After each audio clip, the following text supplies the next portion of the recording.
let's get into it. Let's talk about this. I have not listened to the recording. I have not listened to it, so I do not know really at all outside of the gist of it from the headline. I don't really know what's going on with this story, so keep that in mind. It says here, disparaging video prompts explosive fallout with ESPN, within ESPN, and comments still rippling through the network. The reporter, Rachel Nichols, who is white, said Maria Taylor, who is black, earned the job to host the 2020 NBA Finals coverage because ESPN was feeling pressure on diversity. As the NBA playoffs started in May, the stars of ESPN's marquee basketball show, NBA Countdown, discussed whether they would refuse to appear on it. They were objecting to a production edict from executives that they believed was issued to benefit a sideline reporter and fellow star, Rachel Nichols, despite comments she had made suggesting that the host of NBA Countdown, Maria Taylor, had gotten the job because she is black. Nichols is white. Okay, we know. We hear that. This is something we're going to probably talk about as well. All right. A lot of times, there, and look, I get it. A lot of times they make it a point in a lot of articles to bring in that element that, you have to say whether someone is black or whether someone is white. I understand that that's needed in some particular cases. And this, obviously, this one, I can't hate on it so much because that is an important aspect of the greater, the bigger picture of this situation. But I do think that is just something that's far too easily thrown out there and serves more as bait for people to elicit feelings, which sometimes that's necessary. Sometimes it's necessary, but more often than not, it's not so much because nobody's thinking about it in that way until you mention it. A pre-show call with Taylor and the other commentators, Jalen Rose, Adrian Wojnarowski, and Jay Williams, as well as NBA Countdown staff members, had turned acrimonious, and Jimmy Pitaro, ESPN's president, had several phone conversations while at a family event to try and help smooth things over. Some of those involved saw the initial maneuvering as a sign of the network favoring Nichols, despite a backdrop of criticism from employees who complained that the sports network has long mishandled problems with racism. It had declined to discipline Nichols, despite fury throughout the company over her remark, which she made during a phone conversation nearly a year ago after learning that she would not host coverage during the 2020 NBA Finals as she had been expecting. Okay, so I guess this must be the start of, this is the start of what she said. So, okay, let's see here.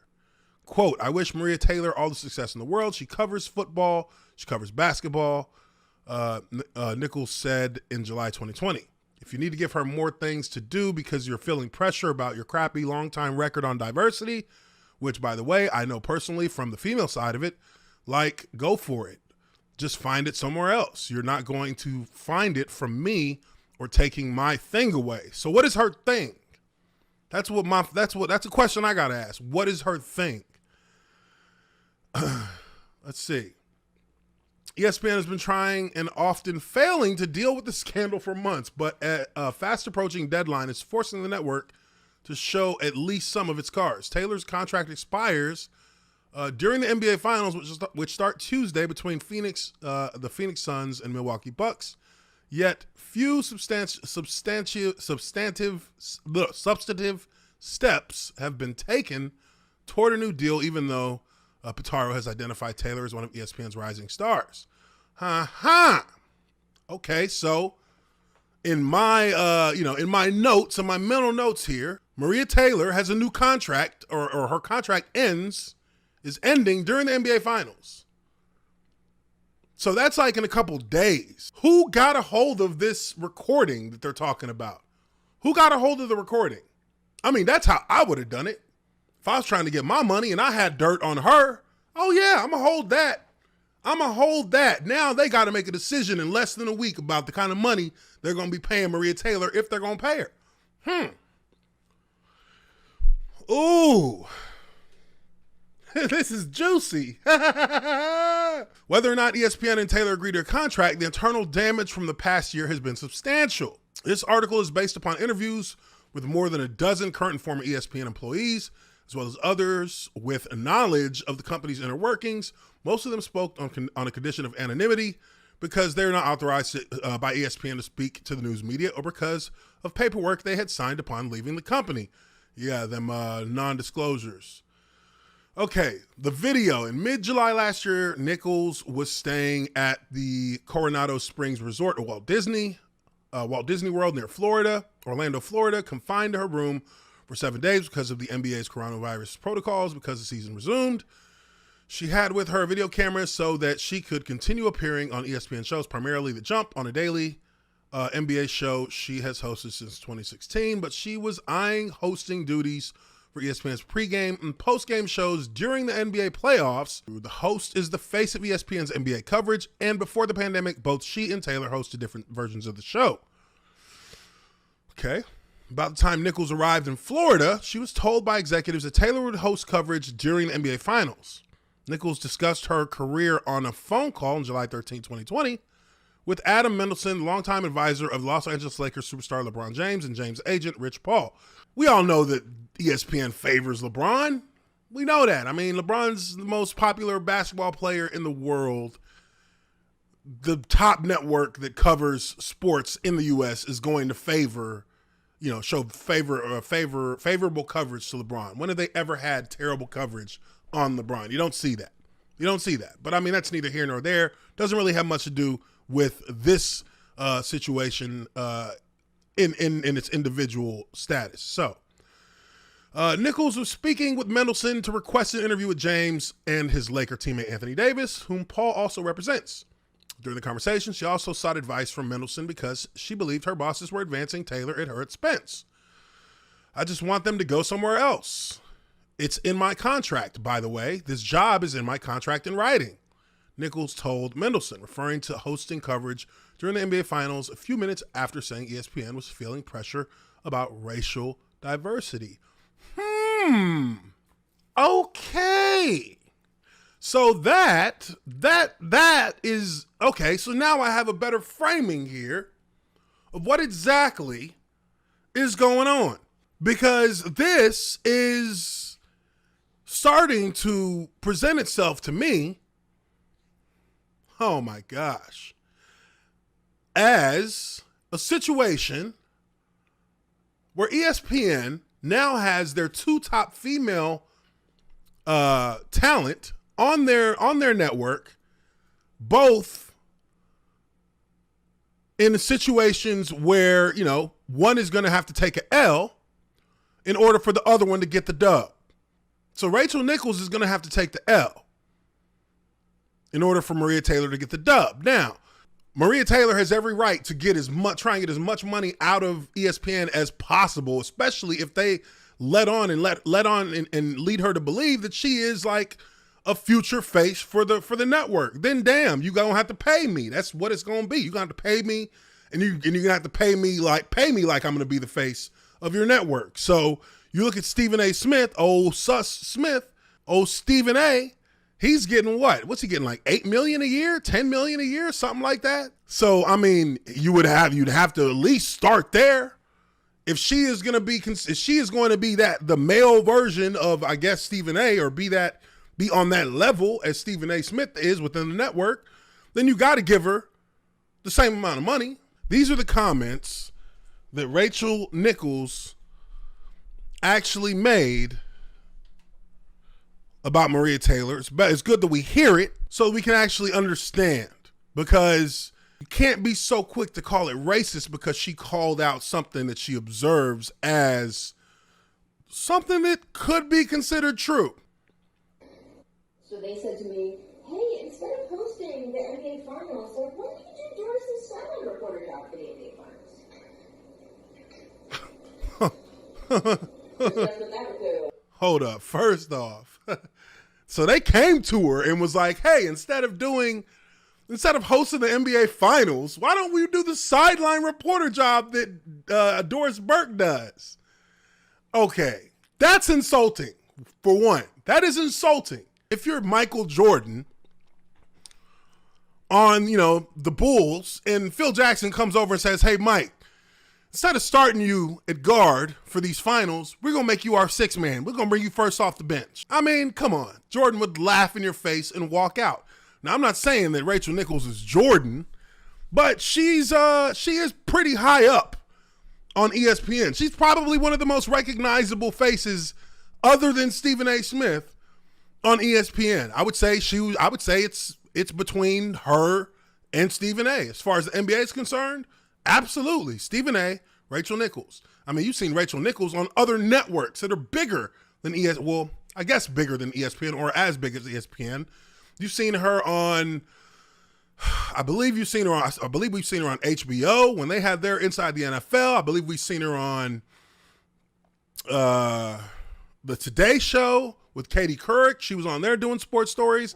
Like, Rachel Nichols she's that bitch in that female sports journalism world. Like, as a female sports journalist, like, she's that chick. I mean, come on. So the simple fact that you're going to come to her and in a real condescending way be like, hey, we know you're Rachel Nichols and this is what you would be expected by the public generally to be hosting, but what you think about doing the sideline job instead, though? Like, that's a better spot to be in. Like, you saying it to her like that, that's got to be insulting insulting your intelligence. Like, come on. I mean, I would have been a little hot on that off rip if somebody would have said that to me. Let's run it back. They said to me, hey, instead of hosting the NBA Finals, like, why don't you do Doris's sideline reporter job for the NBA Finals? Because guess what that would clear the way for?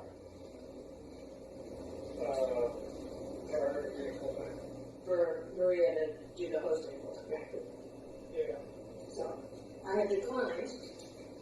I don't know what their next move is, but they are feeling pressure because of all of that. And I'm trying to figure out, like, how to just, my thing is, like, I wish Maria Taylor all the success in the world. She covers football, she covers basketball. If you need to give her more things to do because you're feeling pressure about your crappy long-time record on diversity, which, by the way, I myself know personally from the female side of it, go for it.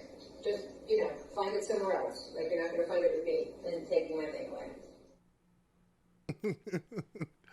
Yo, I will be honest with you people from day one till the very end on how I see things. Because that's the only thing I can do is tell you how I see things. I can't speak for nobody else except for myself and my kids. I honestly don't see what the problem is. If what she's saying, and let's go back to the article. If what she's saying here, I just want them to go somewhere else. It's in my contract, by the way. This job is in my contract in writing. If what she's saying is true there, then I'm actually not mad at all at what she said, because anybody who's been paying attention over the last year or years with ESPN is that they continuously show that they are tone deaf when it comes to dealing with any kind of controversies that even in the slightest way, give off a racial undertone. ESPN has been bad at that for a long time. They've been really bad at that for a long time. And they show again here that they are terrible when it comes to dealing with their employees, even in regards to putting the right people in the right place. Now, Maria Taylor, she's in line for a new contract. Rachel Nichols, it's in her contract that she's supposed to host the NBA Finals. Assuming what she's saying is true, it's in her contract. So how could it even be an option? How could it even be an option that you would think that she would even consider giving that up for Maria Taylor? And I don't think that has anything to do with race. I think that has to do with it's in writing. This is why I'm here. It's for these NBA Finals.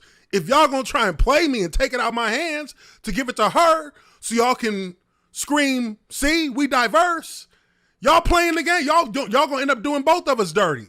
Because on one end, you're gonna take the NBA Finals away from me, and on the other end, you're gonna try and lowball her on the contract she gonna get. So who's gonna win? Only person who's gonna win is ESPN. So for me, I look at this as a person who's, we've been in this, as an athlete, you're in that situation. It's this kind of the same dynamic. You're trying to get your contract, but there's another player who's trying to get their contract too.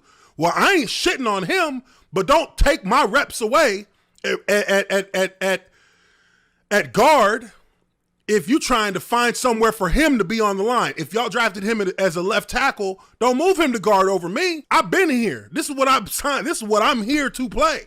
Y'all don't know what y'all want to do with him. Y'all trying to find somewhere, but y'all know that there's a spot that he needs to be at. Well, find him a spot. Just know that, hey, I signed a contract extension to be here. That's where I'm going to be. Y'all ain't going to have me pulling back and move me over to another side so y'all can embarrass my ass. Hell no. Y'all ain't going to do me like that. So I feel that to a certain, I feel that from Rachel Nichols. Like, why would I give the shit that's in my contract up for her? That's my money that I'm giving up. That's me giving up. Like I get endorsements off being an NBA Finals host too. Why don't you make both of us the host? But don't take my shit away. There's plenty of ways to figure it out, but taking mine's ain't, because it's in my contract. That just ain't gonna happen. And don't ask me again. That's how I would play it. But okay, so far, I can't be mad at anything that she's feeling about that, because it's not, to me, that's not about race. That is about you trying to trick me out over a new star when I got this in my contract that I'm supposed to be hosting this. I don't see where the racism is in that. I don't see where the racism is in that at all. Unbeknown to Nicholas, her video camera was on, and the call was being recorded to a server at ESPN's headquarters in Bristol, Connecticut. Damn. Okay, well, you were keeping it real, and that shit was in 4K. It recorded all of it. Damn. I mean, you did that to yourself, Rachel. You got to make sure that shit's powered down, baby. Like, hell no. It is not clear why her camera was on, but most people at ESPN believe Nicholas, using new technologies during the pandemic, did not turn it off properly. It was effectively the remote pandemic version of a hot mic incident. Yeah, she got caught on a hot mic. I mean, look, it doesn't matter how old you are. If you can use an iPhone, if you can use an Android, if you can use a laptop, if you can use a computer in general, you make sure that thing is off, all the way off. Ain't nothing, and you try and turn it back on, and then you turn it back off.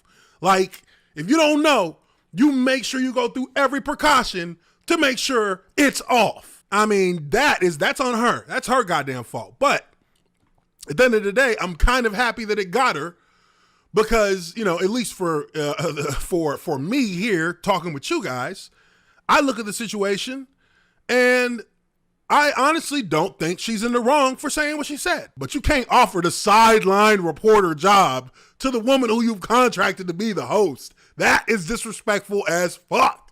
Come on, man. You can't do that. You can't do that. Dozens of ESPN employees have access to the company's video server as part of their normal workflow. At least one of these people watched the video on the server, recorded it on a cell phone, and shared it with others. That dagger is coming. Don't you mess up like that. You mess up and somebody got it the next day. Recorded it with their phone and started showing it. Soon more copies of the conversation were spreading around ESPN, and within hours it reached ESPN's executives, in part because of some of the comments from Mendelsohn.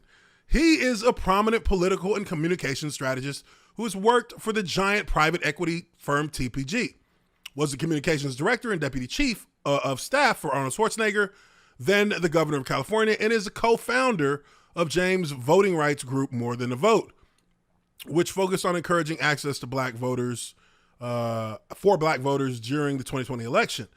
In a recording of the video obtained by New York Times, Nichols and Mendelsohn paused for a moment during the conversation after Nichols had said that she planned to wait for ESPN's next move. Mendelsohn, who was white, then said, "I don't know. I'm exhausted. Between Me Too and Black Lives Matter, I got nothing left." Nichols then laughed.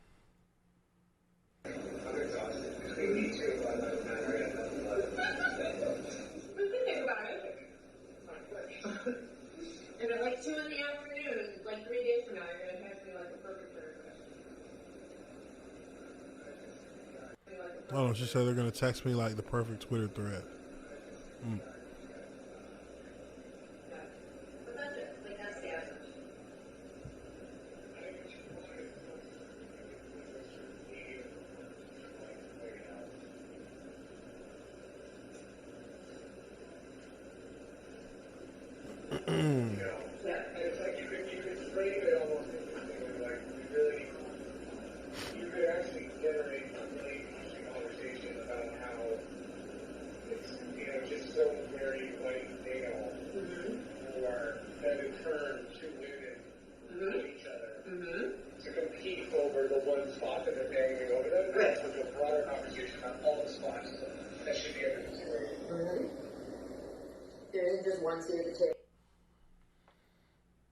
I think I kind of just said that. I think I kind of just said, and not the same way he said it, but I think you're kind of in a situation here where you got two people who are,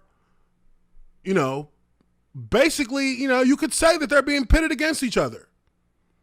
But that would be, but the only way you could really say that is in a way that would assume that somebody from ESPN's executive branch leaked that recording of Rachel Nichols talking about Maria Taylor, because then now you have it set as a situation where the people who actually control, the network itself, put out information to the public that basically makes, in the reactionary world that we're in today and how everyone just reacts instead of actually, thinking about what the whats and the whys, this will be a situation where people would almost instantly react and say, oh, Rachel Nichols is in the wrong because she's purposely standing in the way of quote unquote diversity. But the reality of it is that one employee is trying to get a new contract and one employee already has a contract. And at the end of the day, the employee with the contract wants to make sure that their contract is fulfilled exactly as it's written in the contract.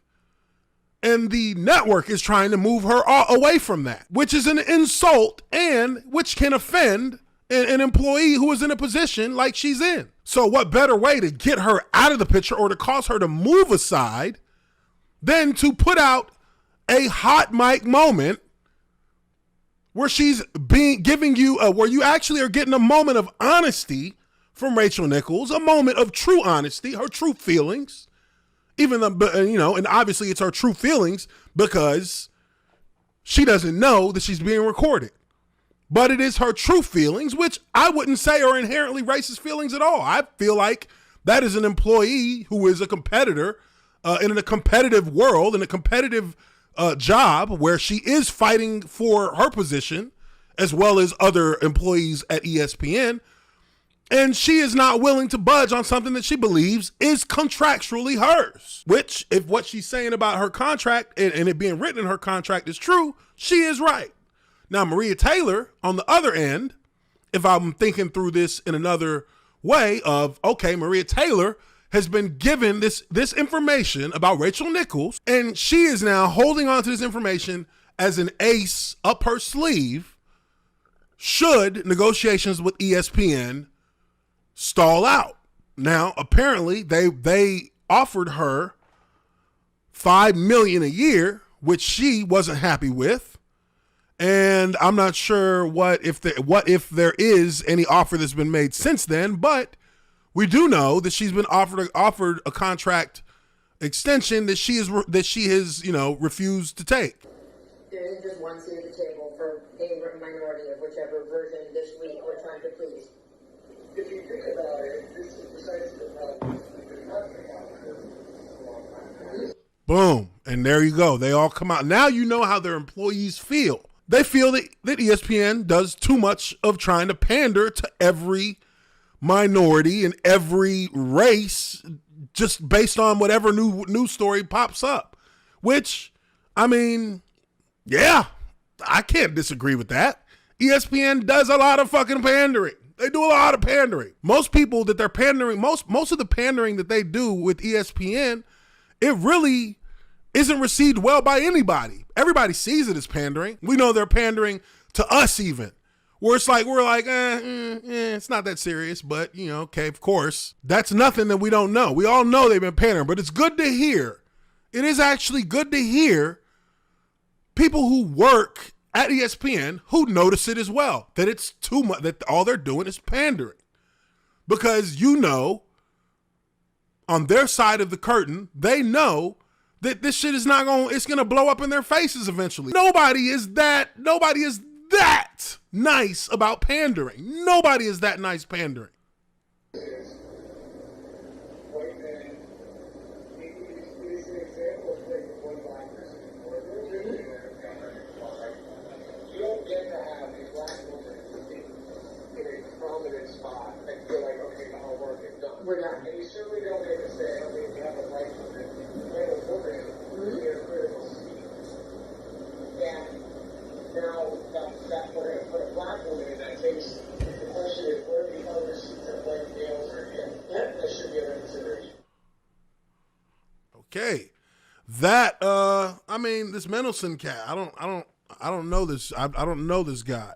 It says here, in a statement, Mendelsohn said, "I will share what I believed then and still believe to be true. Maria deserved and earned the position, and Rachel must respect it. Maria deserved it because of her work, and ESPN recognized that, like many people in companies in America, they must intentionally change. Just because Maria got the job does not mean Rachel shouldn't get paid what she deserves. Rachel and Maria should not be forced into a zero-sum game by ESPN, and Rachel needed to call them out."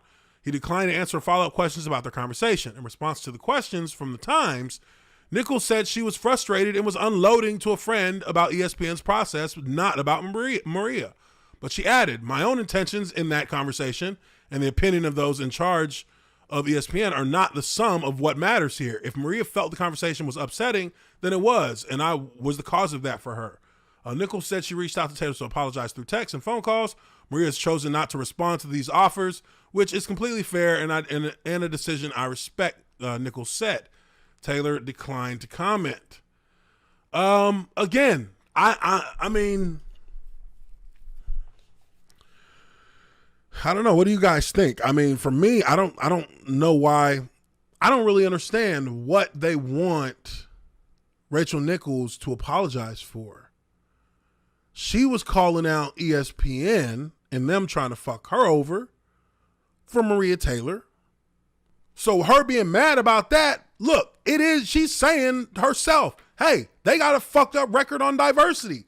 But that's their problem. Why am I supposed to give up my job for that? You shouldn't have to ask somebody to give up their job for diversity. You should be able to integrate that diversity so that it flows organically with the grander vision and the grander structure of your business plan. That's really all it is. Nobody's asking, me as a black person, I'm not asking that black people get more jobs over white folks or over, Asians or Indians or whatever. We just want jobs on an equal rate. We want those jobs at an equal propensity as those white journalists, actors, whatever it may be. If our skill is good enough, then we should have just as many people who are getting hired for those jobs as they do. There should be a balance. That's what people want. They don't want to overthrow. They want balance. Balance doesn't mean take away from somebody else. It means you got to spend more money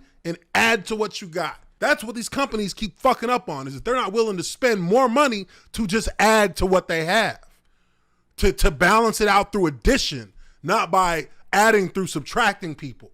That's where the problem is. I think that's where a lot of people's problem is that you keep, a lot of these corporations and these conglomerates think that, okay, we got to cut people out of the jobs they got now and add in black folks, add in Asian folks, add in Mexican folks, add in any brown toned ethnicity in the U.S. We need to start giving them jobs and taking away jobs from the white folks, from, the Europeans. Just add more. Yes, it's going to cost more. It's going to be more expensive, but that's what you got to do so that everybody who's here is here and everybody you add is here too. So you're not taking away from one end. Everybody's getting more. All ships are rising. That's what you're supposed to do. That's if you're really real about diversity in all these media industries, then you would spend more money to have more expensive productions, to have more people on those productions to help bolster, to help enrich the entire staff of people so that there is more of everything. So everybody has more. Once you take one person's job away and give it to another person just because that person's black, well, now you got a problem.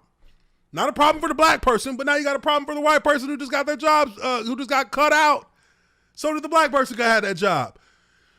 That's what this situation is. Why would you feel like she's being racist when she's really just being about her money? I mean, to me, that's what it's about. That's how I see it. There's an apology video here, right here.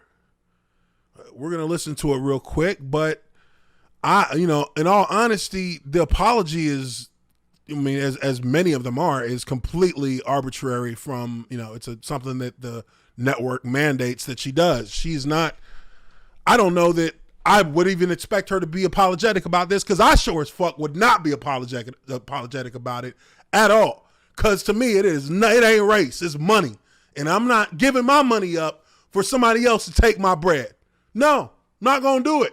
Y'all can cut me and put her on there and I'll sue the fuck out y'all. And that's gonna be it. In journalism school is don't be the story. And I don't plan to break that rule today or distract from a fantastic finals.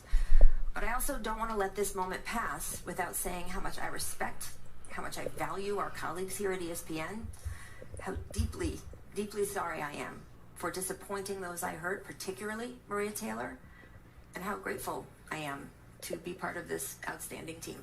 Well, Rachel, I want to say thank you. Thank you for accepting responsibility for your actions.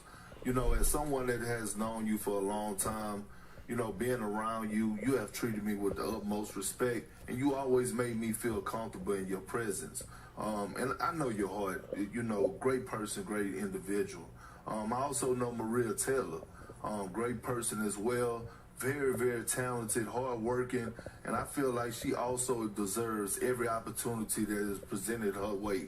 My only hope is that we have a commitment overall to support each other through this process. All this shit sounds like some shit that they put. This is all scripted. It's all scripted. Look, she was being blunt about what she believed was happening and how she wasn't going for it. So, it's hard for me to get mad at that. I can't get mad at that because I know what it's like in a business world like that. And football it's the same shit. It's the same shit. It is the same thing. You ain't wishing bad on that person. You hope they get every dime they can. But I'm not giving up my bag. How many times do you see players who refuse to take pay cuts? Cut me. Release me. I ain't taking a pay cut because they're trying to give your money to somebody else. You work too hard for that money. I'm not giving it back. I'm not giving it back. I don't give a fuck who it is. I don't care.